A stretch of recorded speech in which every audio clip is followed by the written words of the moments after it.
नमस्कार दोस्तों, आज का इस वीडियो का शुरुआत कर रहे हैं टॉप व्यू से। यहाँ से आप लोग के लिए समझाना और भी ज़्यादा आसान हो जाएगा। जैसे कि आप देख भी पा रहे हैं कि कॉलम का पोजीशन क्या है, किस पैटर्न पे घर को बनाया जा रहा है, अंदर का दीवार कितना इंची का है, बाहर का दीवार कितना इंची का है, साथ में कहाँ पे रूम है, कहाँ पे किचन है, कहाँ पे बाथरूम है, वो सारा चीज़ आप ऊपर से एक अच्छे ढंग से समझ सकते हैं। डिफरेंट व्यू से आप समझ सकते हैं। हालांकि डिफरेंट एंगल से भी आपको दिखाऊंगा, नीचे भी ले चल कर दिखाऊंगा कि कैसे घर को बनाया जाए। लेकिन सबसे पहले आज ऊपर से इस घर को देखते हैं। तो देखिए, सबसे पहले इस बनते हुए घर के लिए जो पीछे वाला हिस्सा है इसके बारे में समझते हैं। तो पीछे यहाँ पे ये 30 फीट चौड़ा घर है, इसलिए पीछे पहला रूम और उधर आपको दूसरा रूम देखने को मिल जाता है। साइज़ का बात कर ले तो 14 feet by 12 feet, 14 feet by 12 feet का 2 रूम आपको यहाँ पे देखने को मिलता है। फिर आगे आते हो तो थोड़ा सा आपको खाली जगह मिलता है, जिसे डाइनिंग एरिया के रूप में इस्तेमाल किया जा सकता है। थोड़ा सा और आगे आते हो तो यहाँ पे एक और आपको रूम देखने को मिलता है, जो कि इस घर के लिए तीसरा बेडरूम होगा। उसके बाद वहाँ पे एक गली है, उसके बाद राइट साइड में इस घर के लिए कॉमन टॉयलेट और बाथरूम है। इसके बाद यहाँ पे इस घर के लिए आप किचन का काम देख पा रहे हैं। उसके बाद फिर यहाँ पे हॉल के साथ साथ डाइनिंग एरिया है और स्टार्टिंग में ये सीढ़ी है। अभी सभी चीज़ के बारे में बताऊँगा और इतना घर बनाने में कितना रुपये तक का खर्चा आता है इसके बारे में भी आप लोग को जानकारी देना चाहता हूँ, बताऊँगा। अगर बात कर ले कॉलम का तो यहाँ पर देख पा रहे हैं कि 9 इंची बाई 9 इंची का प्रत्येक कॉलम का साइज़ रखा गया है। टोटल यहाँ पे 6 कॉलम इस लाइन में देखने को मिलता है, 5 कॉलम आपको इधर आगे और 1 कॉलम आपको इस कॉर्नर पर देखने को मिलता है। तो 6 कॉलम आपको इस लाइन में, इसके साथ साथ 6 कॉलम आपको बीच वाला लाइन में और 6 कॉलम साइड की तरफ आपको देखने को मिलता है। मतलब टोटल 18 कॉलम के साथ में बनाया जा रहा है। बिल्डअप एरिया का बात कर ले तो इस घर को 30 फीट बाई 50 फीट मतलब 1500 स्क्वायर फीट में बनाया जा रहा है। तो पीछे रूम, उसके बाद में खाली जगह, आंगन भी उसको बोल सकते हो, उसके बाद में एक और रूम, उसके बाद बीच में गली, राइट साइड में किचन टॉयलेट और बाथरूम, उसके बाद ये हॉल और डाइनिंग एरिया, सीढ़ी और यहाँ पे इस घर के लिए किचन का काम किया जा रहा है। बाहर का दीवार है वो सारा 10 इंची के साथ है, इसलिए आप देख पा रहे हैं, जो कि लाल ईंट से यहाँ पे बनाया गया है। इसके साथ जो अंदर का दीवार है वो पार्टीशन वाला है, वो यहाँ पे बनाया गया है सीमेंट वाला ईंट से। माजरा क्या है कि वो यहाँ पे बाहर का जो दीवार है उसे लाल ईंट का रखा गया है, अंदर का दीवार सीमेंट का रखा गया है। समझिएगा, ऐसा करते हैं तो आप अपने घर में 1 से 1.5 लाख के आसपास तक में पैसा है वो बचा सकते हैं। तो देखिए, लाल ईंट का जो हमारे यहाँ कीमत है वो है लगभग 9 रुपये प्रति ईंट के हिसाब से।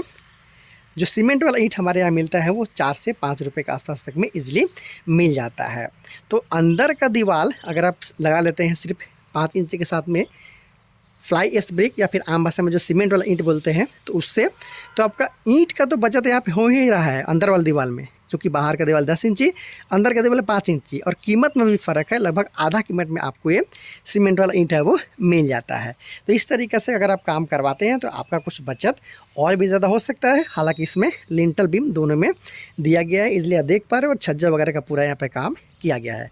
तो एक तो आपको अंदर का दीवार सही तरीक़े से अगर आप कॉलम लगाते हैं तो 5 इंची का दे सकते हैं, वहाँ पैसा बचता है। अगर आप सीमेंट वाला ईंट का उपयोग कर लेते हैं अंदर का 5 इंची वाले दीवार में, तो आपको उसमें भी और भी ज़्यादा कम आपको हो सकता है। तो इस तरीक़े से आप देख पा रहे हैं कि काम किया गया है इस ईंट का। एक और फ़ायदा रहता है कि प्लास्टर में जब आप इसमें लगाएंगे तो यहाँ पे ज़्यादा रुखरा साइज़ का रहता है, और वहाँ पे जो रहता है बिल्कुल आपको निकला हुआ भाग नहीं पता चलता है, जो कि बिल्कुल एक ही फर्मा से पूरा ईंट को बनाया जाता है, साइज़ सेम रहता है, इसीलिए वहाँ प्लास्टर में भी आपका मटेरियल है वो कम लगता है।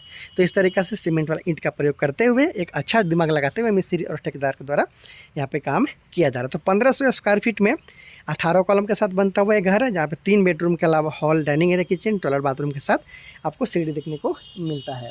तो ऊपर से आपने देख लिया है कि किस ढंग से इस घर को बनाया जा रहा है। चलिए मैं आपको नीचे से भी दिखा देता हूँ। देखिए, सीढ़ी है, सीढ़ी से भी आप बहुत कुछ सीख सकते हैं। मैं हर वीडियो को अलग ढंग से दिखाता हूँ ताकि आप लोग को समझने में काफ़ी आसानी हो जाए। देखिए, यहाँ पे मेन एंट्रेंस है, जैसे ही आप घर में एंटर करते हो आपको मिल जाता है मेन एंट्रेंस के साथ में लेफ़्ट साइड में सीढ़ी। फ़ायदा ये है कि अगर आपका ऊपर वाला तल में कोई दूसरा भाई रहते हैं या फिर आप रेंटर आप रखना चाहते हैं, तो उसके लिए फ़ायदा ये हो कि अंदर का प्राइवेसी बिल्कुल आपका सेफ़ रहेगा। घर में एंटर करते ही आपको सीढ़ी मिल जाएगा, वो ऊपर की तरफ चले जाएंगे, या फिर भाई हो या फिर रेंटर या फिर कोई भी हो। तो ऐसा में आपको दिक्कत का सामना नहीं करना पड़ता है। कई बार अंदर में सीढ़ी लोग रख लेते हैं, तो फिर वहाँ जाने के बाद ऊपर चढ़ने में काफ़ी दिक्कत का सामना करना पड़ता है दोनों लोग को। इसलिए अगर आप इस तरीक़े से सीढ़ी का काम स्टार्टिंग में करते हैं तो आपके लिए काफ़ी बेनिफिट हो सकता है। तो पहला फ्लाइट पार्ट है, लैंडिंग है, फिर सेकेंड फ्लाइट पार्ट होते हुए घर के छत पर ये चला जाएगा। चलिए मैं आपको डिफरेंट एंगल से दिखाता हूँ नीचे से। तो दोस्तों यहाँ से आप देख सकते हैं कि बाहर में किस तरीक़ा से इस घर का काम को किया जा रहा है। जो फ्रंट है वो 30 फीट का है, साइड है वो 50 फीट का है, 1500 स्क्वायर फीट। और प्लिंथ हाइट का बात कर ले, थोड़े पीछे चल के दिखा देता हूँ। जो ये अगल बगल का आप ज़मीन है वो देख पा रहे हैं, वहाँ से लगभग 4 से 4.5 फीट के आसपास तक में यहाँ पे हाइट इसका लिया गया है प्लिंथ हाइट। मतलब जहाँ पे घर का फर्श का काम किया जाएगा वो 4 फीट के आसपास में ऊंचाई लिया गया। ऊंचाई ज़्यादा इसलिए लिया गया है ताकि यहाँ पे जो अगल बगल का ज़मीन है वहाँ पे पानी लगने की भी समस्या आ सकता है, जो कि खेत वाला इलाका है, ग्रामीण इलाका है। तो इसके लिए हाइट यहाँ पे थोड़ा सा ज़्यादा रखना चाहिए। तो प्लेन बीम का साइज़ का बात कर ले तो इसे भी 9 इंची बाई 9 इंची का रखा गया, जहाँ पे 4 सरिया का इस्तेमाल किया जा रहा है 12 mm का। और कॉलम मैंने बताया था कि साइड में 6, बीच में 6 और उस साइड भी 6, टोटल 18 कॉलम के साथ में 1500 स्क्वायर फीट का इस एरिया को कवर किया जा रहा है। और कॉलम में भी देख सकते हैं 4 सरिया का इस्तेमाल यहाँ पे किया गया है 12 mm का। प्रत्येक कॉलम का यही कहानी है, यहाँ पे भी आप देख सकते हैं। तो चलिए एक बार अंदर से भी दिखा देता हूँ किस तरीके से घर को बनाया गया है और कितना रुपये तक का खर्चा आया है। आप देखिएगा, अपने बनने वाले घर के लिए आपको अंदाज़ा चल सकता है। मेन एंट्रेंस जो गेट है वहाँ पे आर्क शेप का इस्तेमाल यहाँ पे किया गया। देखिए इस तरीके से आर्क शेप का इस्तेमाल किया गया है। बाहर की तरफ सेप्टिक टैंक का निर्माण किया जा रहा है। तो चलिए चलते हैं घर के अंदर, देखते हैं किस ढंग से इसको बनाया जा रहा है। तो घुसने के साथ ही यहाँ पे आप देखते हैं तो हॉल के साथ साथ ये डाइनिंग एरिया है। ऊपर से मैंने आपको दिखाया था, लेकिन नीचे से भी समझ लीजिए, आपको समझने में आसानी होगा। हॉल के साथ साथ डाइनिंग एरिया है। स्टार्टिंग में ये सीढ़ी है, बिल्कुल क्लॉकवाइज वास्तु के अनुसार बनाया गया सीढ़ी। पहला फ्लाइट, लैंडिंग, फिर सेकंड फ्लाइट पार्ट होते हुए छत पे चले जाते हैं, उसके लिए सरिया यहाँ पे निकाला गया है। इसके साथ घुसने के साथ सीढ़ी का एक और फ़ायदा है कि अगर आपके पास बाइक है या फिर साइकिल है, उसको भी पार्क करना है तो ईज़िली आप सीढ़ी के नीचे वाला जो हिस्सा है, जो लैंडिंग है, वहाँ पे पार्क कर सकते हो। अंदर में रहता है सीढ़ी तो ले जाने में काफ़ी आपको दिक्कत का सामना करना पड़ता है।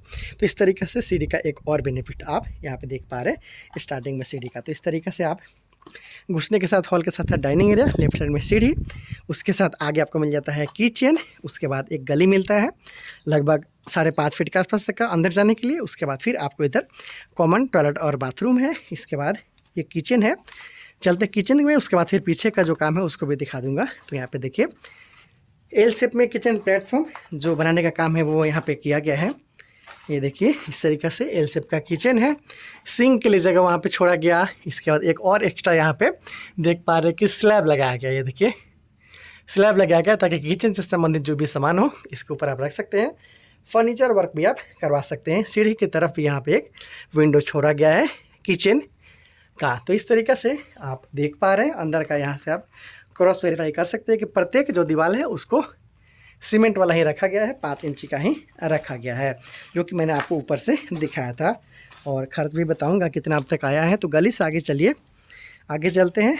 तो यहाँ पे आपको इस घर के लिए मिल जाता है पहला रूम। ये देख सकते हैं कुछ इस तरीक़ा से। और इसमें आपको साइड की तरफ एक विंडो है और एक्स्ट्रा छज्जा दिया गया है ताकि आप सामान रख सके घर से संबंधित एक्स्ट्रा सामान को। फिर आगे चलते हैं तो यहाँ पे और खाली जगह है आंगन जैसा। तो राइट साइड में आपको मिल गया एक विंडो और पीछे की तरफ 14 बाई 12 का 2 रूम है। ये देखिए इस तरीक़ा से ये पहला विंडो और इसमें भी छज्जा लगाया गया है।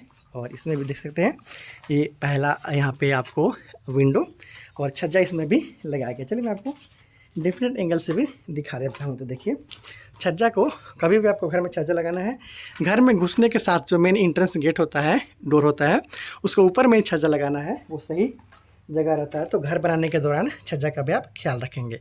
तो ये आपका हो गया छज्जा। एक विंडो के साथ में ये बनता हुआ रूम। तो 2 रूम आपने देख लिया।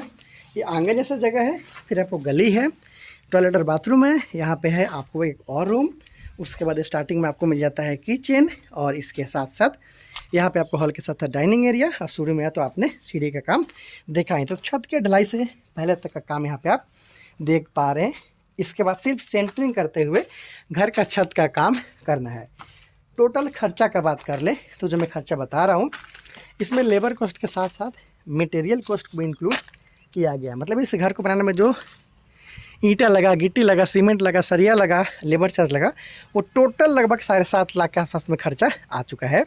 याद रहे 1500 स्क्वायर फीट में बनता हुआ घर है, जिसमें 3 बेडरूम के अलावा hall, dining area, kitchen, toilet, bathroom के साथ सीढ़ी देखने को मिल जाता है। हालांकि आप चाहें तो 1500 स्क्वायर फीट में 4 से 5 बेडरूम वाला भी घर बनवा सकते हो। वो डिपेंड करता है कि आपका ज़रूरत क्या है और किस ढंग से आप रूम का साइज़ चाहते हैं।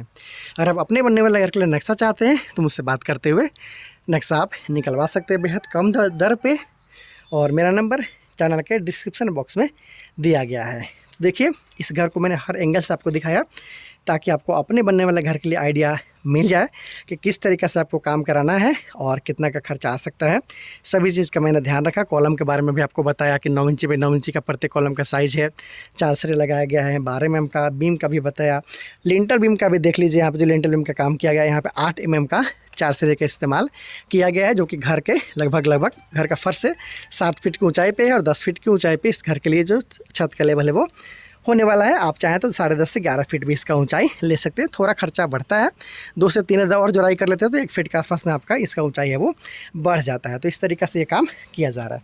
तो अगर आप भी अपने बनने वाले घर के लिए नक्शा चाहते हैं तो मुझसे बात करते हुए नक्शा आप निकलवा सकते हैं। और जानकारी के लिए बता दूं कि जैसे जैसे घर का काम कंप्लीट किया जाएगा, जैसे घर का फर्श का काम किया जाएगा, प्लास्टर का काम किया जाएगा, पेंटिंग का काम किया जाएगा, छत का ढलाई का काम किया जाएगा, डोर का काम किया जाएगा, वो सब वीडियो आप लोग को स्टेप वाइज दिखाऊंगा ताकि आपको अपने बनने वाला घर के लिए आइडिया मिल जाए। ऐसे ही बहुत सारे बनता हुआ घर का डिज़ाइन वीडियो देखना चाहते हैं तो आप चैनल को सब्सक्राइब ज़रूर कर लीजिएगा। Thank you so much.